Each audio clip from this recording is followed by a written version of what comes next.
যদি এখানে ধর্ম তুলি, আপনি একজন মুসলিম হয়ে আপনি আমাকে বিফ খাইয়ে দিয়েছেন, আপনি আমাকে গোমাতাকে খাওয়ালেন আমাদেরকে। क्या मजाक चल रहा है ये आपके यहाँ पे? আপনি ভুল করলেন মানে আপনি জানেন আমি ব্রাহ্মণ, মাটন বলে বিফ খাইয়ে দিলেন। আমরা এই মুহূর্তে পার্ক স্ট্রিটে একটা ভীষণ বড় রেস্টুরেন্টে রয়েছি, যেখানে আমরা অর্ডার করেছিলাম মাটন স্টেক। আমাদেরকে দিয়ে যাওয়া হলো বিফ স্টেক।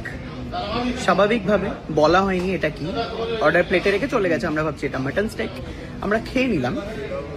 দেন আরও একটা এসে দিয়ে গেল, বলছে এটা মাটন স্টেক। আপনারা দুটো দিয়েছেন, বিফ অ্যান্ড মাটন, বাট আমরা একটাই দিয়েছিলাম।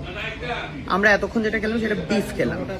এই যে আপনাকে আমি মাটন বলেছিলাম, আপনি বিফটা কি কানে কিভাবে শুনলেন? আপনি বিফ, আমরা খেয়েও নিলাম। আপনি ভুল করলেন মানে আপনি জানেন আমি ব্রাহ্মণ, আমি মাটন খেলাম, এটা মানে বিফ মাটন বলে বিফ খাইয়ে দিলেন। কি নাম আপনাদের রেস্টুরেন্টের? কি নাম? অলিপাব।